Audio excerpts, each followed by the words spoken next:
Hello, and welcome to the How2Exit podcast, where we introduce you to a world of small to medium business acquisitions and mergers. We interview business owners, industry leaders, authors, mentors, and other influencers with the sole intent to share with you what it looks like to buy or sell a business. Let's get rolling.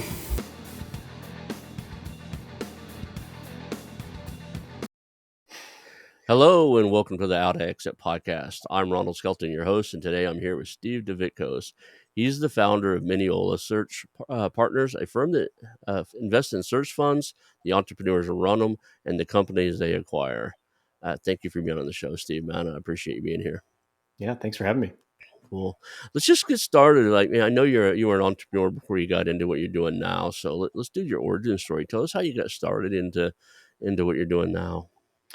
Yeah, I'm an investor in acquisition entrepreneurs now, but my background is being an acquisition entrepreneur myself.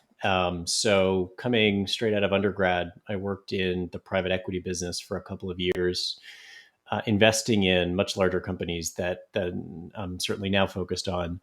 After doing that for a couple of years, I knew I wanted to do something entrepreneurial, but I wasn't sure exactly what form that would take. So I went off to business school for 2 years to try to figure that out. When I was there, I learned about this thing called a search fund, which we can talk more about. And it was a way for a single entrepreneur to search for, acquire, and then subsequently operate a single privately held business. And the more I learned about search funds and acquisition entrepreneurship more broadly, the more it struck me as a really interesting way to effectively connect where I had been as an investor and where I wanted to be as a CEO and entrepreneur and business builder. And the prospect of buying my way into an entrepreneurial career had never even really struck me as possible before. So almost immediately, the idea resonated. Um, in my second year of business school, I decided to raise a formal search fund from a number of investors across North America. And then shortly after graduation, formally commenced my search. So I searched for about 18 months and purchased a software company in late 2013. The software company was co-founded by a father and son combination. They had been running the business since the mid 90s, so at that point for about 20 years or so. And the father specifically was in his early 70s and was naturally looking to transition to other phases of his life. And it was really important to them. They were seeking liquidity for their business for a couple of years, but never quite found the right fit. They didn't like the idea of selling to a strategic buyer because, from an emotional perspective, which is very understandable, they didn't want their business to effectively be swallowed up and become unrecognizable only a few years after the acquisition. Nor were they particularly excited about selling to private equity, with all of the things that often tend to come with those types of acquisitions. So I kind of positioned myself, in a soundbite as a succession plan looking for a single business to succeed.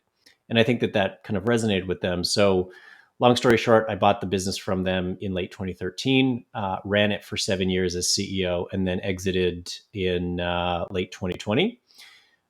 Since then, I've become an investor in search funds and acquisition entrepreneurship more broadly. So now I'm investing in small and medium-sized businesses across North America. Generally speaking, somewhere in the neighborhood of $5 to $30 million in revenue, somewhere in the neighborhood of $1 to $5 million of EBITDA, typically around 40 employees or so. But there's quite a large variation around that, and very frequently with entrepreneurs who are a little bit on the younger side, a little bit on the less experienced side, but similar to me 10 years ago, are looking to effectively acquire their way into an entrepreneurial career. Awesome. And now these entrepreneurs that are, they're buying a business as opposed to getting out of college and going straight into a job.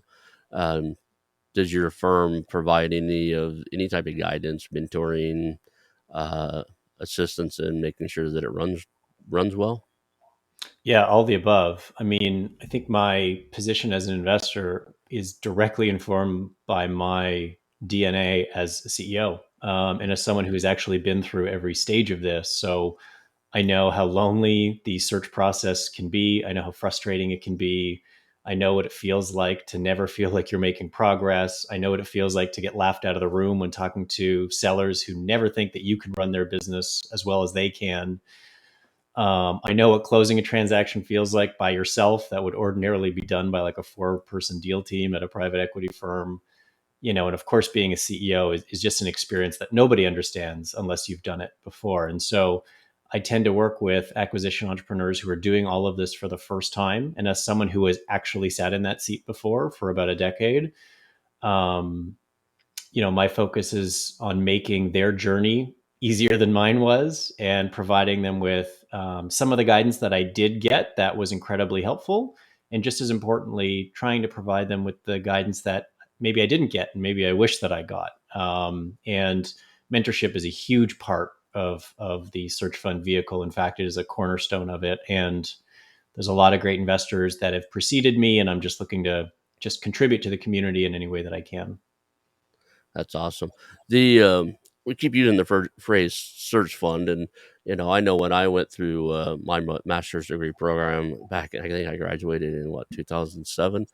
I'd never heard of it, and so I just thought it was one of like maybe the school I went to or whatever. We were talking about this earlier at another meeting you and I had, and I guess this phrase or the whole thing of a search fund is a fairly recent thing. So, what is a search fund, and kind of tell us a little bit about what that is? Sure. So maybe just to back up a little bit, the concept of a single entrepreneur looking to buy a business and then subsequently run that business, I mean, that's been around forever, right? Right, right. What a search fund is effectively like a more formalized structure to frame that endeavor. So, as I mentioned, a search fund refers to a vehicle where a entrepreneur, often in somewhere in their 20s or 30s, raises a pool of capital to help him or her search for a company to acquire and then ultimately become the CEO of and operate moving forward. So, in a search fund, the entrepreneur raises money in 2 rounds. The first round is pretty small. So, they raise a couple $100,000 to fund their 2-year search for a business. Usually, that money goes towards paying their salary, office space, travel, etc. And so, investors like me invest in that stage. What investors like me get in return for that is the opportunity to participate in financing round number two. Financing round number two is when the entrepreneur has actually identified the company in question that they wish to invest in, and we help them write the check for that company. And the formalized vehicle of search funds have actually been around for maybe quite a bit longer than most would think. They started in 1985, and it came out of both Harvard and Stanford's Graduate School of Business. I think the first search fund was in the mid 80s. Since then, about 530 search funds have been raised. In the early days, they came out of mostly schools like Harvard, Stanford, and Wharton. In the decades that have elapsed since then, there's a much wider range of schools, a much wider range of backgrounds of the entrepreneurs themselves.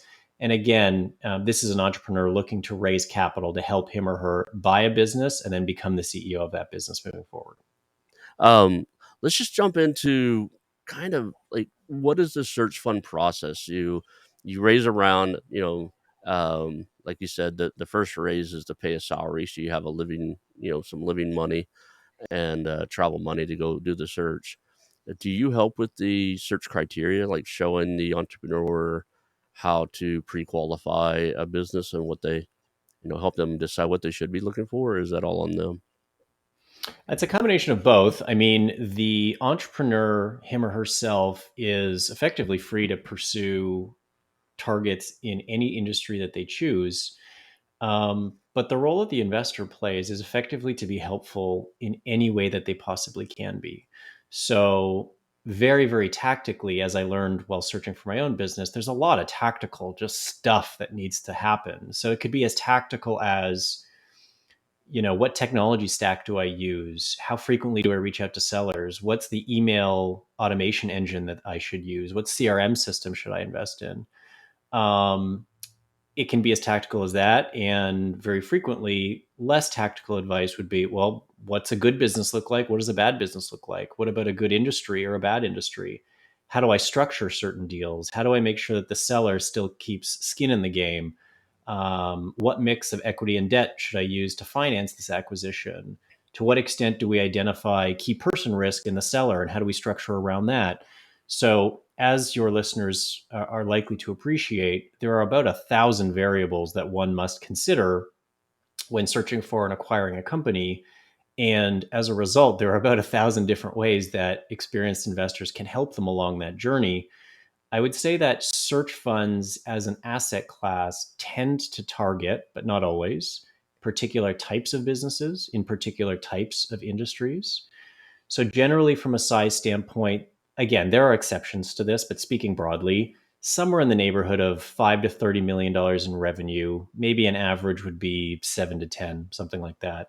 Somewhere in the neighborhood of $1 to $5 million of EBITDA. Again, an average might be around two or so. Almost always owner succession. So the founder CEO is looking to exit the business in some orderly way over an agreed upon period of time. The industries tend to be more service and technology oriented. They tend to be more frequently B2B than B2C. They tend to be in asset light types of businesses that don't require a lot of capital to scale.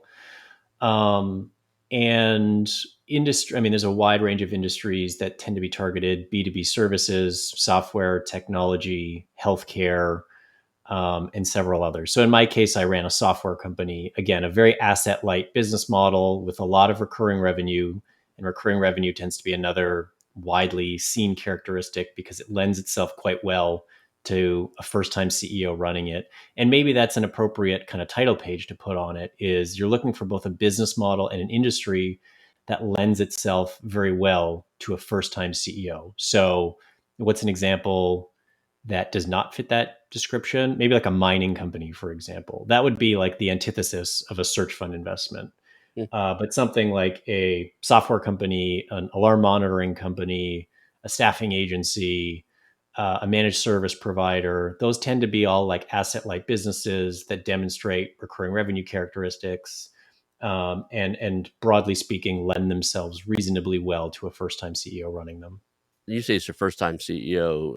Are there search funders out there who, like, people that are putting together funds looking to buy companies that you would, maybe they've already sold a company or thing, or is it just primarily straight out of college?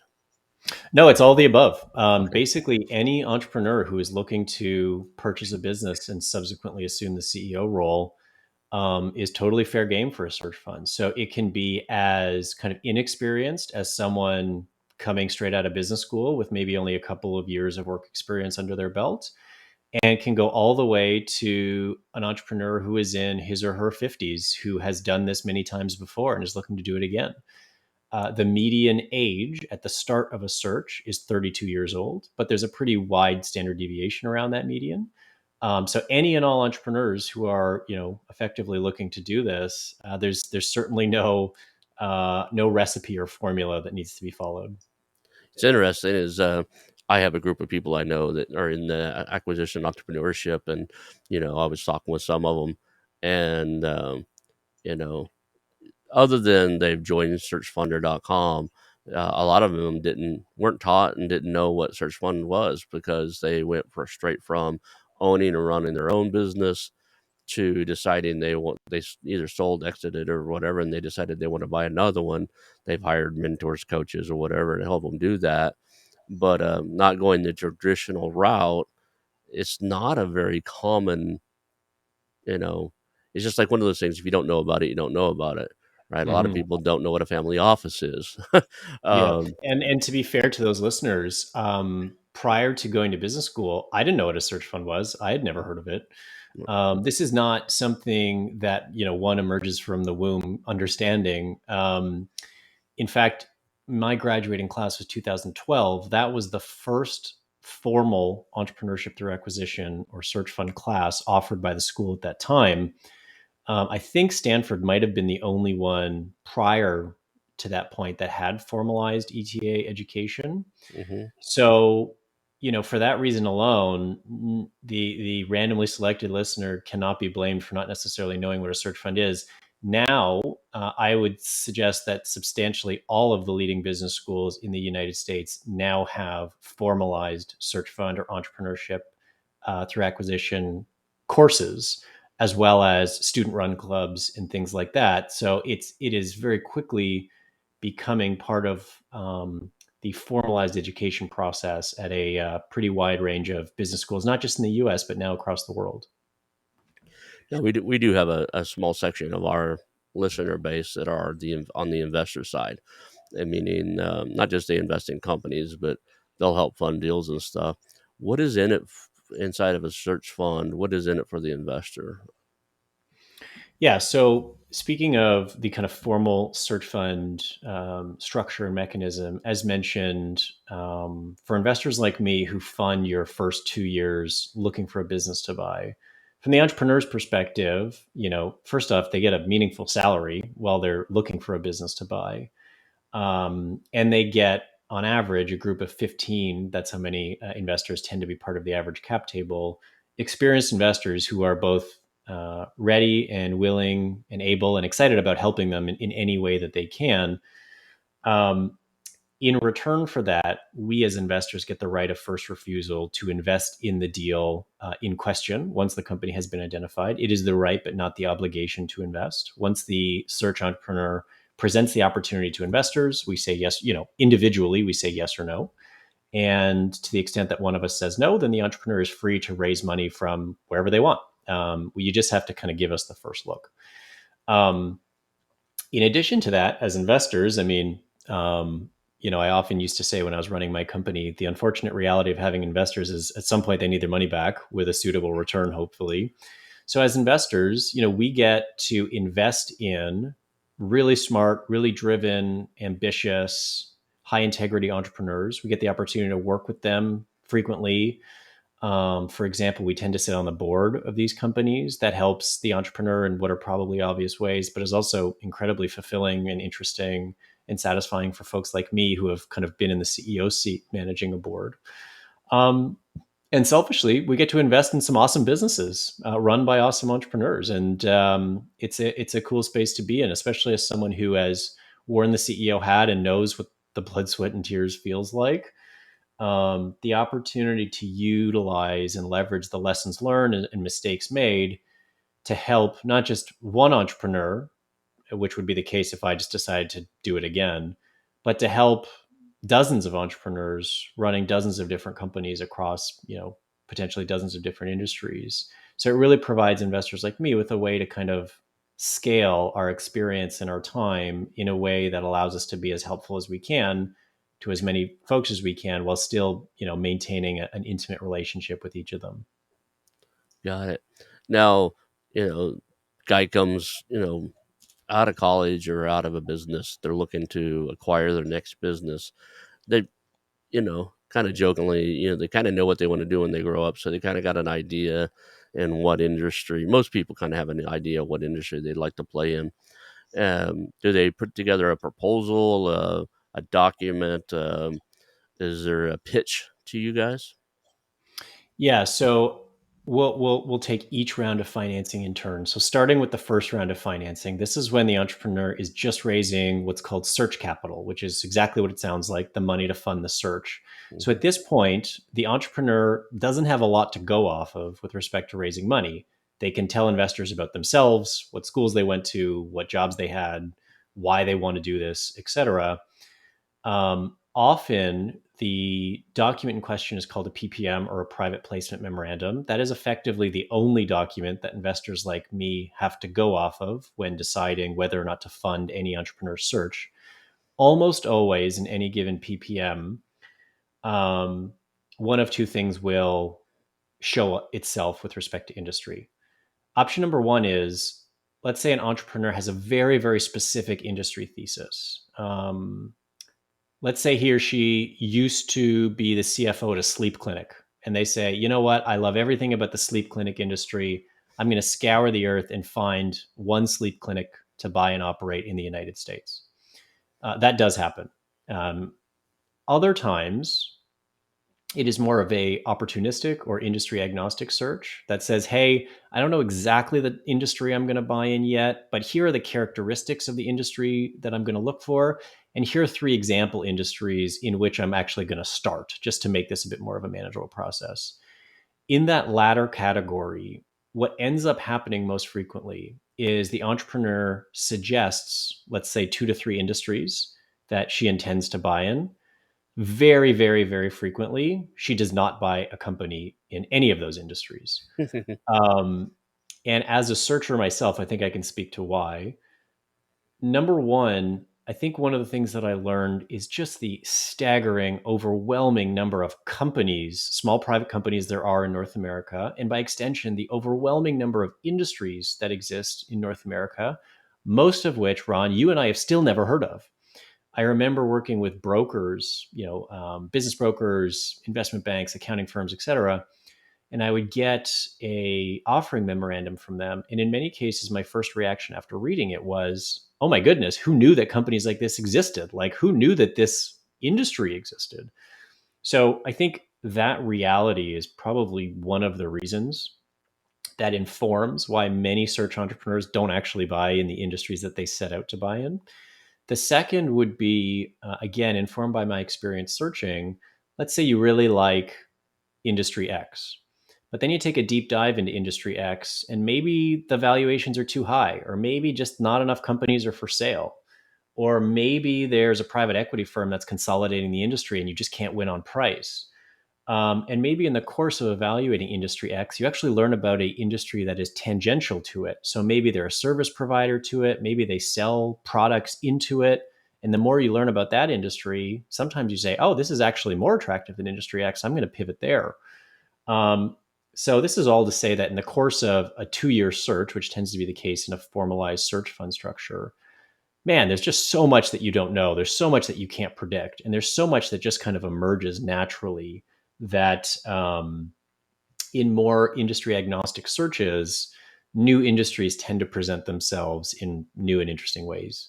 I've come across companies that, on the face, like I just talked to a guy yesterday. Unfortunately, he's way too small. But, the initial call was, hey, I've got a roofing company for sale in Oklahoma. Well, I own a bunch of real estate there. And even though I sit in California now, I own some other companies there. So I wanted to talk to him. And turns out he doesn't put shingles on roofs. He's a roofing company, but they answer the phone. They place bids through satellite photos and stuff like that, and they farm them out to contractors. They never step foot on a roof. And the industry's changed a little bit for him. So that's why he's trying to sell. Is it's becoming harder and harder to make money. The insurance companies cut it, but I didn't even think that there are middle guys out there that all they do is they're lead. He pretty much a lead generation company. Is all he really is. Yeah. He, he, and then the other one is I just there's still companies out there that are flourishing very well that you wouldn't think they're still around as much, right? Yeah. So Yeah. I get that. I you know I've got a fascination in the last few months. I'm searching, looking at coffee roasting companies that have subscription base on it, and I don't even like coffee. I love the smell of it. I detest the taste, but the business model fascinates me. Right, it's a loyal customer base, fairly recession resistant, um, and the guys that do really well with building subscriptions into their system can do really really well. It's kind of like all these box services, business in a box type of stuff. Yeah. Um, but Yeah. Almost. I mean, look, without, at the risk of exaggerating, almost daily, I learn about a company operating in an industry that I barely knew existed. And that's after a decade of being deeply immersed in the small and medium sized business ecosystem. And I suspect that 10 years from now, I'll be saying the exact same thing. when I got into this space, I didn't know what a family office was. I was like, I just never heard of it, and some of the other stuff that goes along with that. I've met at least 3 people now. Their whole job in the world is they go out and find businesses for family offices to buy, and they Mm-hmm. get paid extremely well and have maybe even get a little bit of equity on the deals they place with these private equity. Sorry, these family offices, Mm-hmm. right? And so yeah, you're right. There's just so much to discover out there. Um, you know, when I first got into this, I kind of thought I was getting to, I own a pest control company. I'm gonna buy some more pest control companies, buy something real estate related, maybe things that complement that, and you know, things like cleaning services. Like, who finds more bugs than a house cleaning company? Um, I would still buy one. I mean, I'm not saying I wouldn't, but there's just so many things out there that are more fascinating than some of the stuff I originally started searching for. So I get that. Hmm. So let's talk about a kind of we know what we're looking for. We kind of got a general class. Like I know I'm looking for a company doing 5 million and above, at least close to a million or better in EBITDA. 10 or more employees, well run. I mean, I've got a list of stuff that I have as a criteria. Um, so we know what we're looking for, and now we're talking to people. Do you guys step in and help with any of the evaluation or negotiation on price or anything like that? Again, I think the role of the investor is very multifaceted, and I would suggest that the role that I play with Search Entrepreneur A could be entirely different than the role that I play with Search Entrepreneur B. I think there's probably two ways to answer that. Number one is I think I know search entrepreneurs go into this to become entrepreneurs. And what I mean by that is they tend to value independence and autonomy and freedom. Otherwise, why on earth would they become an entrepreneur? So typically they tend to be driving the bus. But as investors, we tend to be as active as they want or need us to be. So, give one example. Um, when I was buying my company, ability to close the deal is understandably a variable that sellers consider very deeply. They don't want to go through the pain and effort of diligence and legals only to find out the buyer doesn't have the wherewithal or the resources to close the deal. So, in some instances, I would loop in my investors and have them speak to the sellers. And there are instances where some investors might come in and say, "Look, I can finance this deal by myself if I wanted to, but there's actually 15 of me." In my case now as an investor, I run a fund. You mentioned family offices. We have many family offices as well as high net worth individuals as our limited partners. So the entire purpose of the fund that I now run is to write checks to buy small and medium sized businesses. So that's a very tactical example of a role that an entrepreneur, or pardon me, that an investor could play, and in my case did play. In other instances, um, let's say if the searcher has a private equity background, she is probably reasonably comfortable with valuation and structuring. So we are there to help her, as and when she needs. In other cases, and again, I'm painting with a very broad stroke. There's going to be lots of exceptions to this. In another case, we can consider the example of an entrepreneur who has no transaction experience. Maybe they came from a sales background or a general management background. In instances like that, they tend to want a lot of help from their investors in trying to figure out, hey, look, what is this company worth? How do we structure it? How do we mitigate, risks A, B, and C? And in instances like that, investors will be very active. So I think the best investors in this space, or at least the best investors that I had experience working with myself, are those that never impose their will on a searcher, which is to say that they were as active or as passive as this entrepreneur wanted or needed them to be. Awesome. What's the I guess as an investor, your long game is there's an exit. There has to be some way for you to get your money back, right? Mhm. So either there's a way for them to buy you guys out, or there's an exit. Do you help facilitate running the company so that you can maximize or encourage in that? Right? There's a different way to run something if you plan on selling it than there is if you're just trying to minimize your tax input, your taxes and have a comfortable life running a company, right? Mhm. So, Yeah, I would say so. Investors, so with search acquired companies, there's always a board of directors, and that board of directors plays kind of exactly the role that you would think a board of directors ought to play. Very, very typical of like a traditional private equity relationship between CEO and board. So in that way, investors can play a very active role in the company. Now, we are not, nor should we ever be, you know, running the day to day of the business. We're not figuring out if employee A deserves a 2% raise or not. But on a quarterly basis, we are working on at least a quarterly basis. We're working directly with the CEO to deal with issues of financing and strategy and hiring and the investment profile and capital allocation and on and on and on. Outside of board meetings, good investors can and should be intimately and regularly connecting with their CEOs to, again, be as helpful to them as they possibly can be. Typically, in a traditional search fund structure, look, liquidity is a reality. Like I said before, investors need their money back. That is the very nature of investing. So most frequently, but not always, it is some sort of exit event. The average hold period is somewhere between 5 or 6 years, maybe 5 or 7 years. After which there's typically some sort of exit event, whether it be a sale to a strategic, a sale to a private equity firm. But that is just one way for investors to get their money back. There could be a recapitalization where you change the mix of debt and equity on the business after the consummation of the original transaction. There could be share repurchases, which is something that I did as a CEO. I bought out the interests of investors at a suitable return for them.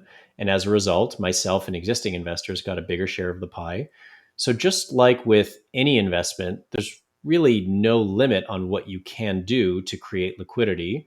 And though most search funds tend to seek liquidity through some sort of exit event, that is not always the case. So there are plenty of very specific examples that are coming to mind where the entrepreneur said, "Look, I'm going to raise a search fund, but at the end of the day, I just want to run this business forever. This is what I want to do for the rest of my life."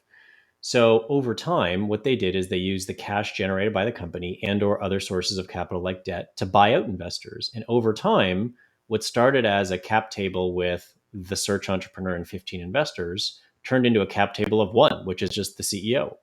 And in this case, it was a he. He ran this business. He continues to run this business to this day. So there's really kind of no limit on the mechanisms that entrepreneurs can use to get liquidity for themselves and or for their investors. So I know myself and some other guys, we're looking to, like, the strategy I'm looking at is buy a, what I call an anchor business, and then acquire through growth or acquisition, right? So in your scenario, a search fund scenario, an entrepreneur buys a business and they're running it and they're looking at ways to grow it. Do you guys support and help fund subsequent, I can't even say the word, subsequent acquisitions, to where they're acquiring for acquisition, I mean, for growth, or Yes, maybe yeah, even very frequently, very frequently. So, again, just to illustrate, two, I guess, extreme, for lack of a better way to put it, examples. On one hand, a search entrepreneur can buy a single business and just say, "Look, I'm not planning to buy anything else. I'm going to create returns through capital structure, capital allocation, organic growth, etc." On the other side of the spectrum, an entrepreneur could say, "Hey, industry XYZ is incredibly fragmented. The largest player in the space owns less than 5% of the market. It is owned by a bunch of, quote, mom and pop operators. I'm going to buy one company as a platform, and I'm going to use that platform to roll up a bunch of other ones. And that's how we're going to create growth." Okay, great. And then anything and everything in between. So right. again, there's kind of no limit necessarily on the value creation strategy that's pursued. So I love the fact that it can be as creative as both the investor and the entrepreneur can agree upon, right? That's right. I mean, it's just like a simple capital allocation decision. So if the company in question has, I don't know, I'll just make up some numbers, $2 million kicking around, it is the CEO's decision, along with the board, to say, well, what is the highest and best use of this $2 million? Should we hire some more people in our existing business? Should we release a new product, or should we just go out and buy a competitor? And it's a capital allocation decision. It is on a risk-adjusted basis, where do we see the highest return as it relates to the use of that capital? So, like I said, there's kind of nothing kind of profoundly restrictive about search investing.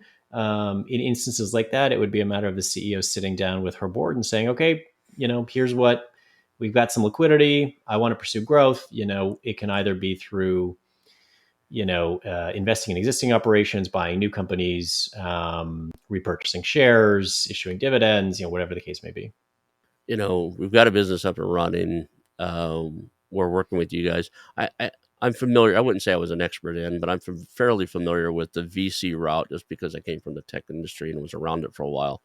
In that route, it's a startup, it's an idea, it's high risk for the investor, and they're playing. Like I always say, they're unicorn hunting, right? They're looking for, they invest in 10, 15, 100, one or two succeeds, and they make enough money to make up for all the ones that don't. Mm-hmm. This seems like a lot safer or less risky of an investment strategy for you as an investor because Mm-hmm. they're acquiring something that's up, running, producing revenue. And if you do your due diligence, it's a fairly sound company. And, kind of half joking aside, it's for the entrepreneur to either succeed or ruin it. Right. Yeah, that's So, right. The risk return profile is very different from venture capital. As you correctly pointed out, I often think of venture capital investing as like lottery ticket hunting. Like you're just kind of holding the lottery ticket and hoping that one of them hits. And in a portfolio of 10, 9 businesses will return less than 1 times the investment, but one business will return 100 times your investment, and that'll be your whole fund. Um, with respect to search funds, it's very different because recall that the businesses that we are buying tend to be 20 plus years old, are almost always profitable, are almost always growing, already have product market fit, already have dozens of employees, already have recurring revenue streams. And so I often differentiate between 0 to 1 businesses and 1 to N businesses.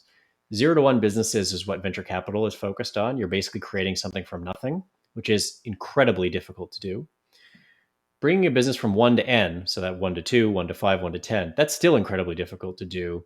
But I would argue that it's a bit easier to do to optimize or improve something that already exists as opposed to creating something from scratch. So, said another way, it's easier for me to take a business that's making $10 million in revenue, has 300 customers, and from a value creation standpoint, if it has a really sticky product, maybe I raise the prices by 10%. I've just created value there. That's a lot easier than trying to find my first customer with my first product, right? It just is. So while venture capital can produce, 100x returns, um, since 1985, search funds, if we can think of it like an asset class, so to speak, um, on average, over the 530 or so that have been launched since 1985, the average IRR to investors or internal rate of return is in the mid 30s, and the average multiple of capital is 5x. So, as an asset class, search funds over the past couple of decades have outperformed public markets, private equity, private debt, infrastructure, real estate, and venture capital. So even though, I remember 10 years ago when I described a search fund to my mom for the first time, she was like, "What the hell are you doing? I don't really understand what this is." And it sounds a bit ridiculous, admittedly, that an inexperienced entrepreneur who's never run as much as a lemonade stand in his entire life is going to go buy a real business and be the CEO of it. But clearly, we've got a couple decades of data to suggest that there's something here and this works. I got it. Now, inside of the VC route, if you, there's two parts of this question. I'm trying to figure out how to form it. So I'm gonna take a different route.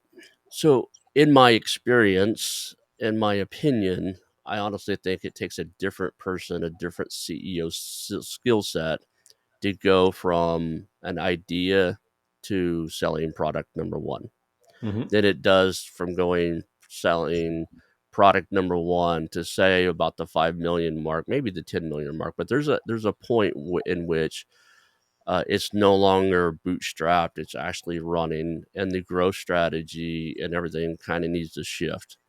And it takes a different set of skills to go from that. Let's just say 10 million to the 25, 30. And honestly, I think there's another level. Once you're at about 25, I think it's a whole different skill set to get from Mm-hmm. 25 million to 100 million.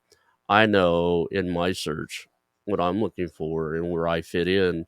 I would probably run that 5 to 10, maybe up to 20. At some point, I honestly know I need to pull myself out and put a different CEO in, right? Because there's a different, especially if you start looking at things like going public and other stuff, right? What is the approach from search funds from you guys on guidance towards these entrepreneurs when it's time to tell them, like, hey, look, if you want to take this any further, you probably ought to bring somebody in with that skill set? I think in many ways, I would enthusiastically agree with what you just said. And I think the reality of what you just said underlies why search funds exist in the first place, which is to say that founder CEOs who founded the business 20 years ago and are still running it, oftentimes the realization that leads to a sale in the first place, and specifically a sale to a search fund, is just that. The founder says, hey, I've taken this business as far as I can. It's been 20 years. I'm incredibly good at taking a business from nothing to something. But now that, let's say, we're at $10 million of revenue, a new set of eyes, a new set of skills, maybe a new infusion of capital is necessary to take this business over the hump and get us to our next growth inflection point. So I think that reality that you accurately pointed out in many ways explains why search funds need to exist in the first place.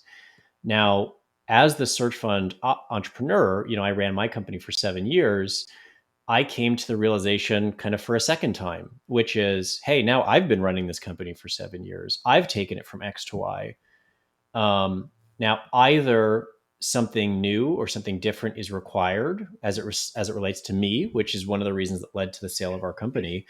But also, in the course of managing the business on a day-to-day basis, hiring your management team and your employees, that's a very, very real consideration for CEOs. Oftentimes, just to try to kind of paint the picture with a specific example, the VP of sales that you hire to stand up your sales team from a non-existent state and take it from $0 of direct sales to 5 million of direct sales, that might not be the same person to take it from 5 million to 20 million. Same with your controller, right? Maybe that needs to become a CFO. Same with your marketing team. So I'm not saying that individuals and members of management teams can't do that, because there are people that can kind of grow with a business. But in many, many cases, CEOs need to realize that the people that got you here aren't always the people that are going to get you to the next step. And of course, that's one of the many, many challenges that small business CEOs need to deal with, because heck, if someone put in the blood, sweat, and the tears to get you from 0 to 5 million, it's a really, really difficult conversation to have, to say, actually, we need someone different to take us from 5 to 20. I get it, and I've seen that be very detrimental and almost death of a few companies, right? That and I've actually turned away at least one acquisition because the person selling the company was very adamant that I couldn't, you know, that they didn't want me to let go of any of the leadership staff in the first 2 Yeah, years, right? He's already yeah, promised it, they already promised their team, I'm selling the company, but whoever I sell it to, I promise you have a job for at least 2 years. And I yeah, just couldn't commit to that because their sales guy, I honestly, he was stuck, right? I honestly believe that, and I've done sales before. One of my favorite questions to ask anybody in sales is, "What's the most you've ever made in your life?"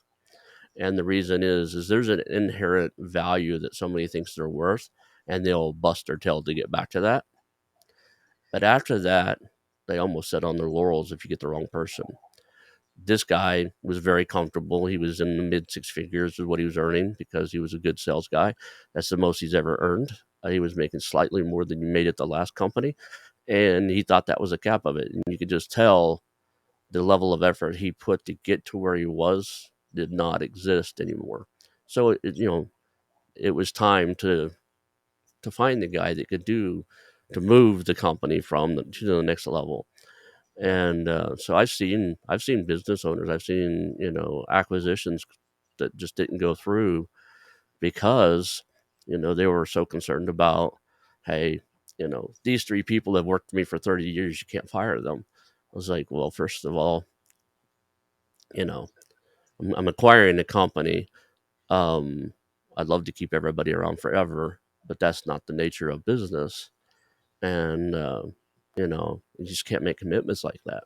Yeah, and an entirely understandable situation from both perspectives. I can empathize with the seller in that case because I'm sure, the members of his management team, were in the trenches with him for 30 years, as you mentioned, Right. and he wants to do right by them. Totally understandable.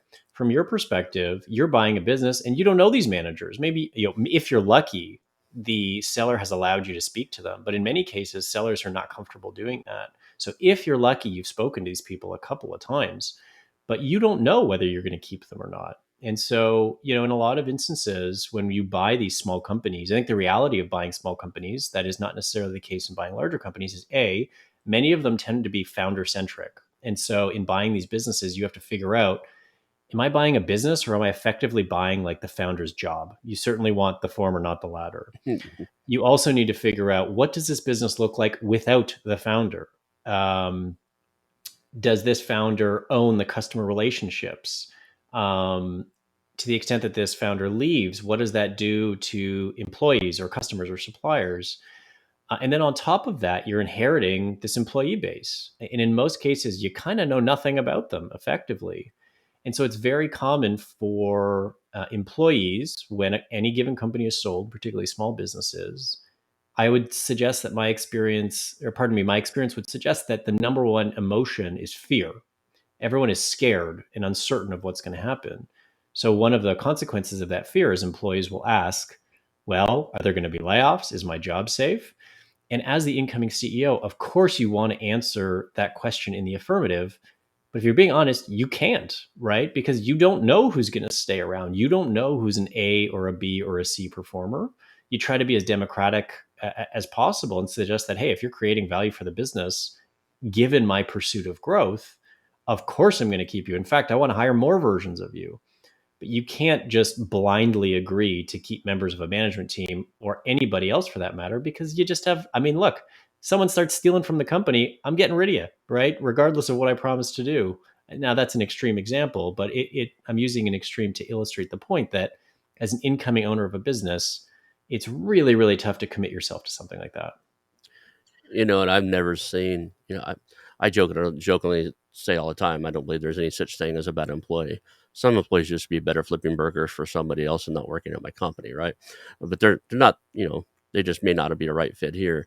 That said, almost every business that's been around for 20 or 30 years has somebody or a group of one or two people there that are there because the company has just been loyal to them and they've been loyal back. Yet they've started to exhibit what I refer to as toxic behaviors, Mm. right? Um, Negativity. Hey, we've already tried that type of stuff. I I just it doesn't work, right? And I see this a lot. I that's one of the things I see a lot. Even entrepreneurial friends of mine will, hey, I got this employee, and you did this, this, and this. Like, okay, why don't you replace him? Well, I would never do that. He's been here for 15 years, Yeah. and you know, like there are 7 billion people on this planet, maybe close to 8 billion people on this planet. I'm positive there's somebody out there with the skills that will give you what you need without the nightmare that this individual is causing for you and your organization. And in the case I'm thinking about, one of the guys, he was bad enough that people around him were leaving because they just didn't want to work with the guy. Yeah. But the Yeah. owner did not want to let him go because, like I said, been there for 15 years, 15, 20 years or whatever, knew the business inside and out, and had some key information in his head that the owner didn't want to lose. And I'm like, okay, probably ought to document that fairly detailed and start training that. It's just a bad scenario to be in to start with, right? Yeah, and it's so common, like so common. I mean, I can't tell you how many instances like that I had to personally deal with. And certainly now as an investor through secondhand experience. This is one of the thousands of things that keep small business CEOs up at night, right? So Mm, again, to illustrate a common example and maybe a really difficult one, it's not abnormal for small businesses to, let's say, have a sales team of, let's say, 3 people, right?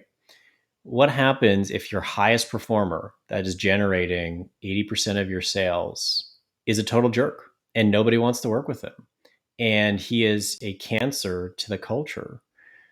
I would suggest that you get rid of that person. Now, of course, the evaluation needs to be much more nuanced than that. But I tend to think about it in in a context referenced by a book called Traction by Gino Wickman that I really recommend to all of your listeners.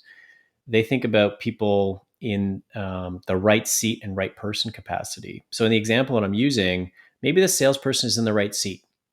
He understands his job, he wants his job, and he's demonstrated a capacity to do his job successfully. That's great. But is he the right person? Right person, in my instance, in my case, we define by the core values of the company.